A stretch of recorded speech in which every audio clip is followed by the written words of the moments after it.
उम्मीद है कि मस्त होंगे। आज से एक बहुत ही मजेदार टॉपिक लेकर के आए हैं। तो आज इस वीडियो में हम लोग क्लास 10th का और भूगोल का पार्ट 1 करने वाले हैं, यानी कि भारत संसाधन एवं उपयोग। देखिए, हमने पिछला वीडियो में देखा था कि जो भूगोल है तो हम कितने कहते हैं, पूरे एग्जाम को 20 नंबर के आएंगे, यानी क्लास 9 और क्लास 10 दोनों सिलेबस सेम होता है। हो सकता है हम क्लास 10th का चैप्टर 1 यानी कि भारत संसाधन और उपयोग का इकाई का लेकर के आए हैं। तो इस वीडियो को बिना मिस के अंत देखिएगा, बहुत ही मजा आ जाने वाला है। इस वीडियो को देखने के बाद आपको सारा टॉपिक क्लियर हो जाएगा। नहीं आएगा, लास्ट में वीडियो को डिसलाइक करके चले जाइएगा, ये गारंटी है। ठीक है, चलिए शुरू करते हैं। देखिए, सबसे पहले संसाधन संसाधन इंग्लिश क्या होता है? रिसोर्स यानी कि जो संसाधन बना, ये दो चीज में बना है, री और सोर्स। री मतलब क्या होता है? फूना, और सोर्स मीन्स क्या होता है? स्रोत। यानी इसका एक शाब्दिक अर्थ निकल के आता है कि प्राकृतिक स्रोतों से किसी वस्तु को प्राप्त कर उसकी उपयोगिता बढ़ाना हमारा क्या है? संसाधन कहलाता है। क्या होता है? संसाधन कहते हैं। यानी प्राकृतिक स्रोत क्या है? जल, वन, ये सब क्या है? प्राकृतिक स्रोत है। यानी कि संसाधन जो होते हैं उसको इस प्रकार बोल सकते हैं कि मानवीय आवश्यकताओं को जो पूर्ति करते हैं उसमें क्या कहते हैं? संसाधन कहते हैं। मानवीयता यानी कि मानव की आवश्यकता। ये हमारे शर्ट किससे बना है?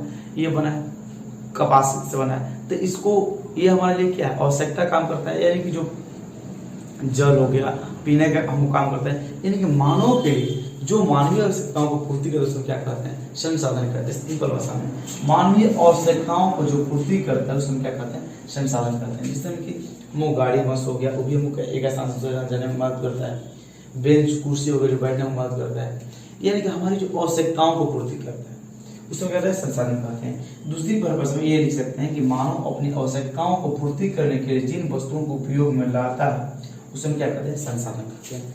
यानी कि हम लिखने के लिए क्या कलम लिए, तो ये हमारे लिए क्या है? संसाधन है। हमको जान हम वीडियो बना रहे हैं, वीडियो बनाने के लिए हमारे पास कैमरा है, वो हमारे क्या है? संसाधन है। हमारे लिए बोर्ड लिखने के लिए एक क्या है? संसाधन है। दुनिया के हर एक वस्तु जो आप उसको उपयोग में लाते हैं वो सारा क्या है? संसाधन कहलाते हैं। समझ के बात में? चलिए, संसाधन ये सारा कलम, बेंच, कुर्सी, जल, मृदा, ये सब टोटल सारा क्या है? संसाधन है जो हमारा उपयोग में आ जाए। अगर इंसान उपयोग में आता है उसमें हमारे क्या संसाधन है? आदमी क्या संसाधन है? बैल क्या संसाधन है? हर कोई संसाधन है। देखिए, संसाधन को दो प्रकार के होते हैं। संसाधन मुख्यतः दो प्रकार के होते हैं।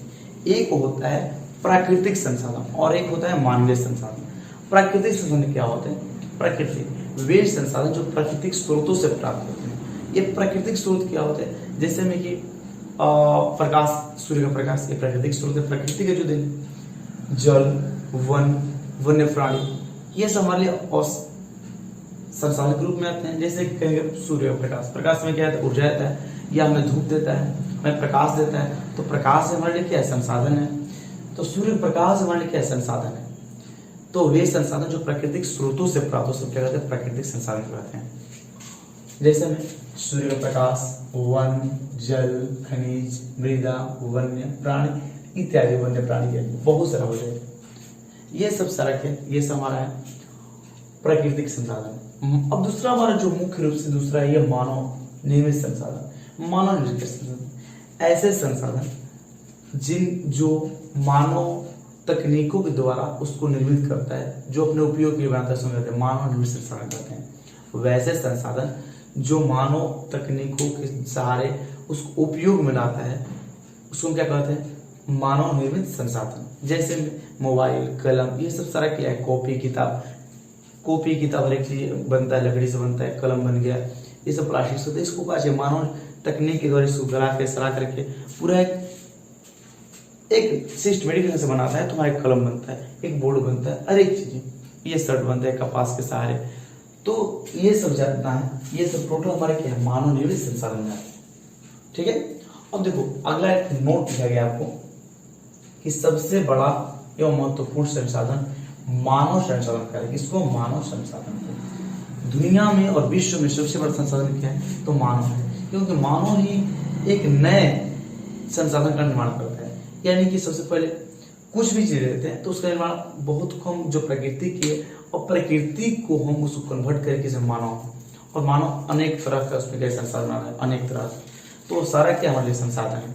तो इसीलिए मानव को सबसे बड़ा संसाधन और महत्वपूर्ण संसाधन माना गया है। और देखिए एक भूगोल करता है जिमरमैन का कहना है कि संसाधन होते नहीं, यह बनाए जाते हैं। यह सही बात है, संसाधन होते नहीं बल्कि ये बनाए जाते हैं। हमको जिस चीज़ की आवश्यकता होगी उस चीज़ को हम बनाते हैं, आवश्यकता नहीं है नहीं बनाएंगे। ठीक है, हारे नहीं है हम, एक वक्त पर लोहा भी पिघलता है। हारे नहीं है हम, एक वक्त पर लोहा भी पिघलता है। ज्यादा मत उछलो, शेर अगर सो भी रहा हो तो भी शिकार पैर दबा कर निकलता है। यानी कि एक छोटा सा थॉट था, इसको हम देख लेंगे एक बार। आगे हम लोग पढ़ेंगे संसाधन का वर्गीकरण। इसको उत्पत्ति के आधार पर, उत्पत्ति के आधार पर संसाधन को दो भागों में बांटा गया है। संसाधन को उत्पत्ति के आधार पर दो भागों में बांटा गया है। पहला बटा गया हमारा जैव संसाधन और दूसरा बटा गया अजैव संसाधन। पहला बटा हमारा जैव संसाधन, दूसरा अजैव संसाधन। जैव संसाधन क्या आते हैं? तो वैसे संसाधन जो सजीव होते हैं, वैसे जो सजीव उसमें जैव संसाधन कहते हैं, उसे कहते हैं जैव संसाधन। अजैव संसाधन किसे कहते हैं? वो वैसे संसाधन जो कि ऐसे निर्जीव होते हैं, यानी कि जो वैसे संसाधन जिनमें सजीव का गुण क्या होता है और उसमें गुण क्या होता है पाए जाते हैं। ऐसे संसाधन जिसमें सजीव गुण पाए जाते हैं उसे हम कहते हैं जैव संसाधन। जैसे में क्या हो जाएगा? पेड़ पौधा, मानव, गाय भैंस, ये टोटल हो जाएगा। ये सारा का सारा कैसे संसाधन है? ये तो हमारा कैसे संसाधन है?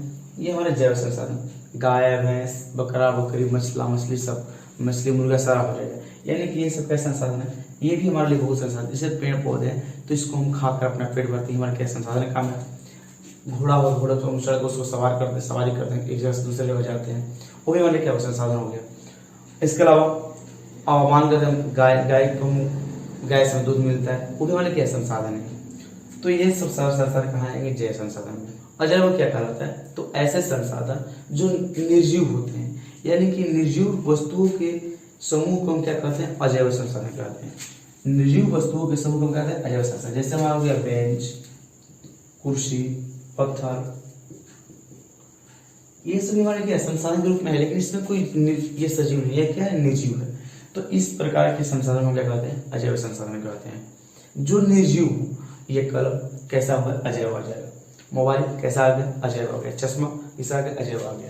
तो ये सब सारा संसाधन क्या है? अजैव संसाधन में आते हैं। ठीक है, देखिए बाबू, एक बहुत यहाँ पर बड़ी बात लिखी गई है, इस बात को आप लोग ध्यान दीजिएगा। खूबसूरती तो 25 से 30 साल तक रहेगी। खूबसूरती तो 25-30 साल तक ही रहेगी। देखो, अगर यही समय अगर किताबों पर लगा दी तो जिंदगी खूबसूरत हो जाएगी। और आप लोग सबसे बड़ी बात है कि इस समय आप लोग हर एक कोई क्या करते हैं, तो ज्यादातर इधर उधर के चक्कर में पड़ते हैं। इधर उधर चक्कर में पड़िएगा, सब बर्बाद हो जाइएगा। और हो सके तो इस सब से जितना हो सके बचिए। और आप लोग इस सब के चक्कर में ना रहे तो अच्छा रहे। और अपने चेहरे के मसाज और चेहरे को देखने वाले, चेहरे को ढेर मिलेंगे, लेकिन ये जब चेहरा आपको दुनिया देखेगी ना तो बहुत अच्छा लगेगा। एक चेहरे को देखने से कुछ फायदा नहीं है। अगर ऐसा कुछ कीजिए कि दुनिया आपका चेहरा देखने के लिए तरसे। यही है कि आपसे कहेंगे रिक्वेस्ट। अब आगे बढ़ते हैं हम लोग उपयोगिता के आधार पर पढ़ेंगे। उपयोगिता के आधार पर संसाधन, उपयोगिता के आधार पर उपयोगिता संसाधन दो प्रकार के होते हैं। एक होता है नवीकरणीय, या उसी को कहते हैं पुनः पूर्ति योग्य या चक्रीय कहते हैं। नवीकरणीय, पुनः पूर्ति योग्य या चक्रीय संसाधन। दूसरा है अनवीकरणीय और चक्रीय संसाधन। देखिए, चक्रीय मतलब होता है कि चक्र घूमते हुए, यानी इसको घड़ी बोलते हैं। घड़ी मान लेते हैं कि अभी 12 बज जाए और यहाँ 3 बजेगा, यहाँ पर 6, यहाँ पर किसी 9 बजेगा। पुनः यानी कि पुनः पूर्ति के लिए दोबारा यहाँ फिर 12 बजेगा, फिर दोबारा आएगा, हमेशा आएगा। यानी कि वैसा संसाधन जिसको उपयोग लाने का, उसको पुनः उपयोग में ला सकते हैं, उसमें पुनः पूर्ति योग्य या नवीकरणीय, कहते हैं नवीकरणीय। वो वैसा संसाधन जिससे हम पुनः उपयोग में ला जा सकते हैं। उपयोग पुनः मतलब दोबारा उपयोग में ला सकते हैं, उसे मतलब नवीकरणीय। जैसे इसमें क्या हो जाएगा? जल हो जाएगा, सौर ऊर्जा, पवन ऊर्जा से हम अपन ऊर्जा निकाल करके फिर उसको उपयोग ला सकते हैं। सौर ऊर्जा, आज हमको धूप लगा, ऊर्जा मिला, फिर का उसको उपयोग में लेंगे। लेकिन कुछ ऐसे भी संसाधन है जिसको पुनः उपयोग में नहीं लाया जा सकता है, जैसे मिलेगा पेट्रोलियम, गैस, कोयला। इसको एक बार उपयोग में ला देंगे, एक बार हम गाड़ी में डालकर पेट्रोल चलाएंगे, दोबारा उसको मिलेगा नहीं, दोबारा उड़ जाएगा। कोयला को जगह अपना खाना बना लेंगे तो क्या उसको दोबारा हम पाएंगे? नहीं पाएंगे।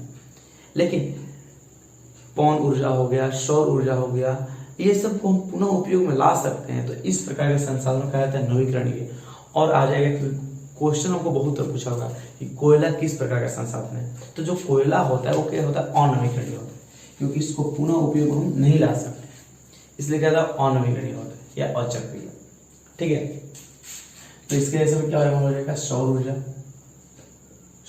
ऊर्जा, पवन ऊर्जा, और इसमें क्या है हमारा? कोयला, पेट्रोलियम, बहुत सारी चीज हो जाएगा। तो ये सब हमारा क्या हो जाएगा? अनवीकरणीय, और इसमें क्या हो जाएगा? नवीकरणीय। ओके, अब देखिए, अब हम पढ़ते हैं स्वामित्व के आधार पर। स्वामित्व के आधार पर संसाधन 4 प्रकार के होते हैं। पहला होता है निजी संसाधन, दूसरा होता है सामुदायिक, तीसरा होता है राष्ट्रीय, और चौथा क्या होता है? अंतर्राष्ट्रीय। निजी क्या होता है? निजी मतलब होता है पर्सनल, वैसा संसाधन जिस पर किसी खास व्यक्ति का हक होता है, उसे हम क्या कहते हैं? व्यक्तिगत कहते हैं या निजी संसाधन कहते हैं। वैसे संसाधन जिस पर किसी एक व्यक्ति का या किसी खास व्यक्ति का होता है, उसे क्या कहते हैं? निजी संसाधन। जैसे हमारा हो जाएगा घर, खेत, खलिहान, गाड़ी, साइकिल, ये हमारा अपना हक है। ये सब कैसा हो गया? तो ये हमारा व्यक्तिगत संसाधन में कैसा है? व्यक्तिगत संसाधन में। सामुदायिक क्या होता है? वैसे संसाधन जिस पर पूरे समुदाय का हक होता है। जैसे पूरे क्या होता है? समुदाय का हक, जैसे सामुदायिक कहते हैं, जैसे मंदिर, स्कूल, कॉलेज, और उसके अलावा हो सकते हैं सामुदायिक भवन। यानी कि बात करेंगे तो पूरे समुदाय का हक। मंदिर जो होगा, इसमें सारा हिंदू जाएंगे पूजा करने के लिए, तो ये पूरा हिंदू समुदाय के लिए हो गया। मस्जिद क्या हो गया? पूरे मुसलमान समाज के लिए हो गया। और स्कूल, इसमें सारे बच्चे पढ़ने जाएंगे। कॉलेज, सारे इसमें लोग पढ़ने जाएंगे। सामुदायिक भवन, इसमें पूरे समुदाय के लोग रहेंगे। तो इस प्रकार के संसाधन को हम क्या कहते हैं? सामुदायिक संसाधन कहते हैं। वैसे संसाधन जिस पर किसी समुदाय का हक होता है, उसे हम क्या कहते हैं? उसे हम कहते हैं सामुदायिक संसाधन। ओके, अगले राष्ट्रीय संसाधन।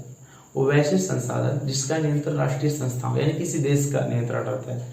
किसी देश का नियंत्रण तो उसे राष्ट्रीय संसाधन कहते हैं। जैसे में रेल मार्ग, सड़क मार्ग, वन, ये सब सारे क्या है? ये सब हमारा राष्ट्रीय संसाधन में रहते हैं। कहाँ आते हैं? राष्ट्रीय संसाधन में। वैसे संसाधन जिसका नियंत्रण पूरे देश करता है। ठीक है, तो उसमें कहते हैं राष्ट्रीय संसाधन। अंतर्राष्ट्रीय क्या कहता है? अंतर्राष्ट्रीय संसाधन वैसे संसाधन जिसका नियंत्रण अंतर्राष्ट्रीय संस्थाओं द्वारा किया जाता है, उसे कहते हैं अंतर्राष्ट्रीय संसाधन। अंतर्राष्ट्रीय समझिए बात क्या होता है।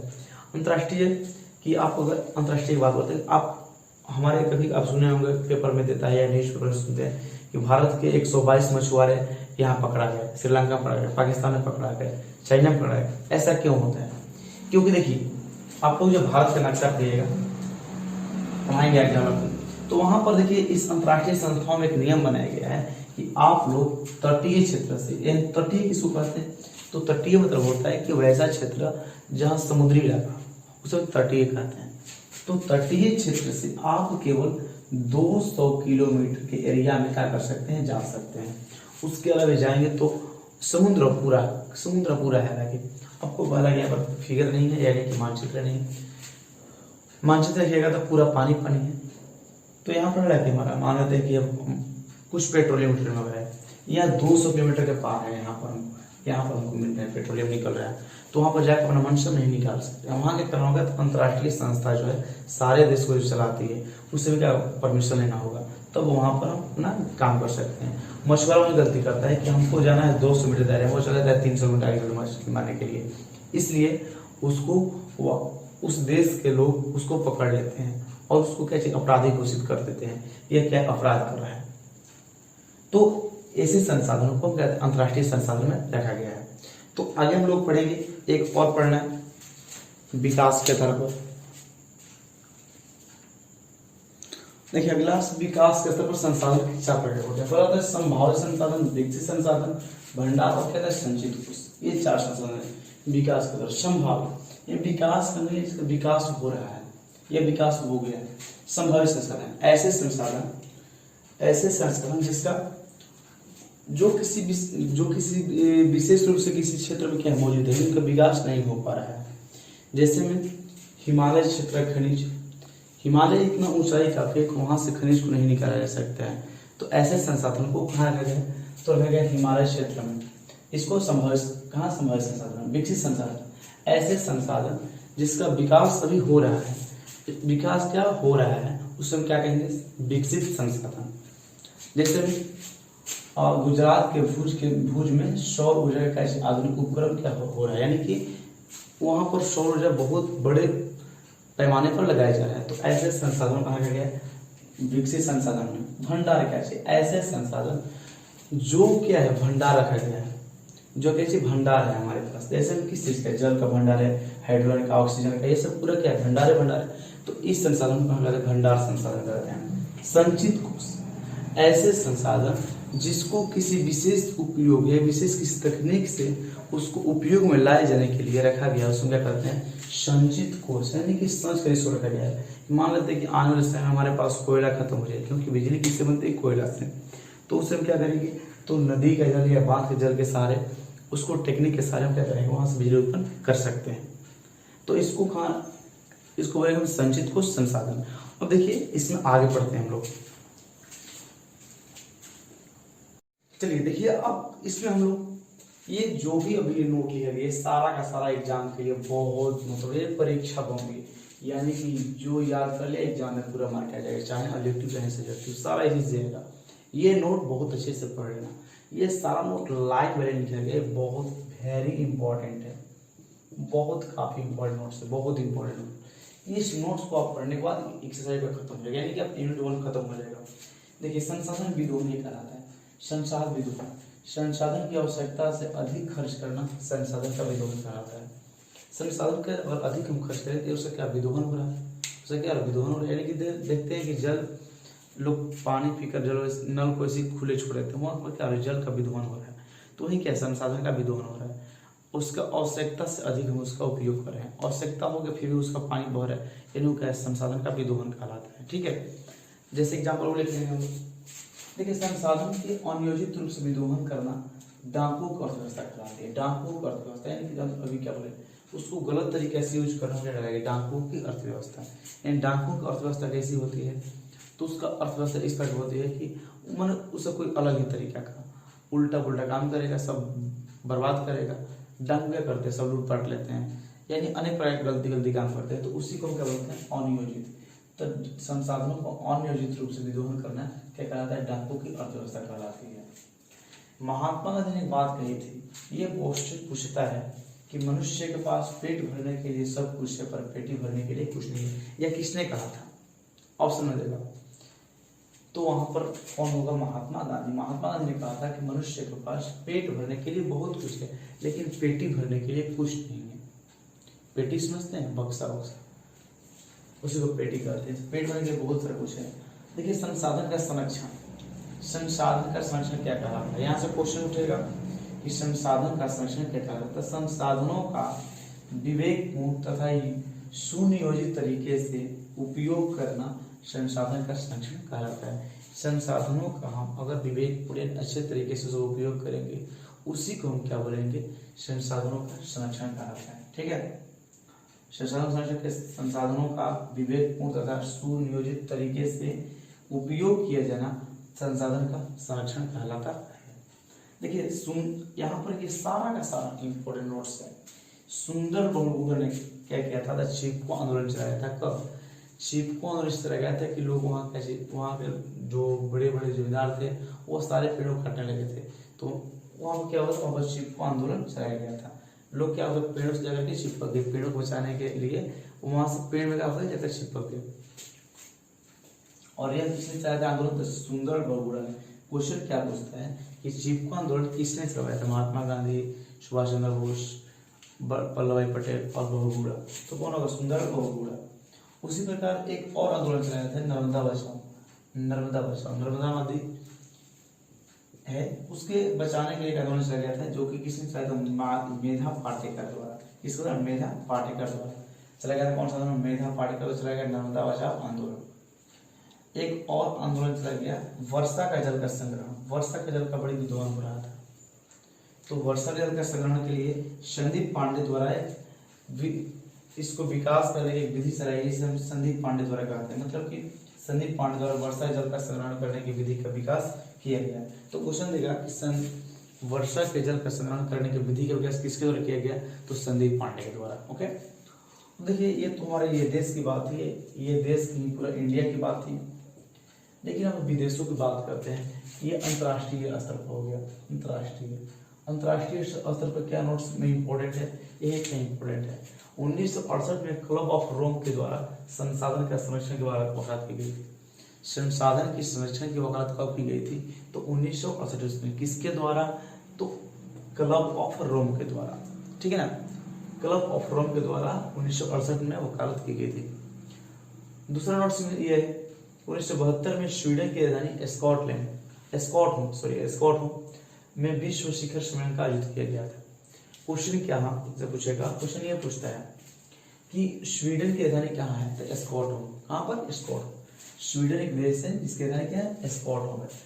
और पूछेगा कि स्वीडन की राजधानी स्कॉटहोम में जो शिखर सम्मेलन का आयोजन किया था कब किया गया था? विश्व शिखर सम्मेलन का आयोजन कब किया गया था? तो 1972 में। कहाँ किया गया था? स्कॉटहोम में। स्कॉटहोम किसकी राजधानी है? तो स्वीडन की। अगला नोट सीखिए कि ये तो हालांकि विश्व मनाया जाता है, प्रत्येक 5 वर्ष को पर्यावरण दिवस मनाया जाता है। 5 जून को पर्यावरण दिवस, प्रत्येक 5 जून को पर्यावरण दिवस मनाया जाता है। तो पर्यावरण दिवस का दिन को 5 जून को, पर्यावरण दिवस 5 जून को, पर्यावरण दिवस 5 जून। 1974 में क्या हुआ? मोहम्मद शुमशेर द्वारा स्मॉल इज ब्यूटीफुल नामक एक पुस्तक प्रकाशित की गई है 1972 में। 74 में क्या हुआ? तो विश्व शिखर सम्मेलन। 68 में क्या हुआ? तो संसाधन संरक्षण का वकालत की गई थी। 68 में क्या हुआ? संसाधन संरक्षण की वकालत। 72 में क्या हुआ? तो स्कॉटहोम में विश्व शिखर सम्मेलन का आयोजित किया गया था। और 74 में क्या हुआ? तो मोहम्मद शुमशेर ने एक स्मॉल इज ब्यूटीफुल नामक पुस्तक प्रकाशित किया, जिसमें महात्मा गांधी के विचारों का वर्णन किया गया है। और 1987 में क्या होता है? तो 1987 में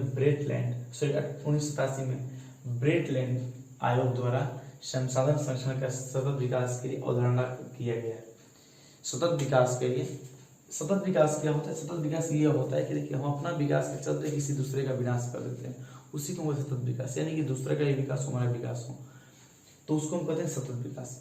अपना विकास के लिए दूसरे का विनाश न हो, तो ये ब्रेटलैंड द्वारा आयोग के संसाधन संरक्षण के लिए सतत विकास की अवधारणा किया गया, जिसमें हमारा भविष्य शीर्षक प्रकाशित किया गया। मतलब उसमें शीर्षक दिया गया इसमें कि हमारा भविष्य, जिससे हमारा भविष्य। तो ये हमारा पूरा फर्स्ट चैप्टर का हमने कंप्लीट कर लिया। दोस्तों कैसा वीडियो लगा आप लोग कमेंट सेक्शन में अपना कमेंट ट्राई जरूर दीजिएगा। अगर कहिएगा तो नेक्स्ट पर, यानी कि जो अगला इकाई है उस पर हम इस पर वीडियो बनाएंगे। अगर नहीं तो फिर इतना ही तक क्लोज, मिलते हैं अगले वीडियो में। तब तक जय हिंद, जय भारत, वंदे मातरम। और इस वीडियो को अपने दोस्तों के साथ जरूर शेयर कीजिएगा।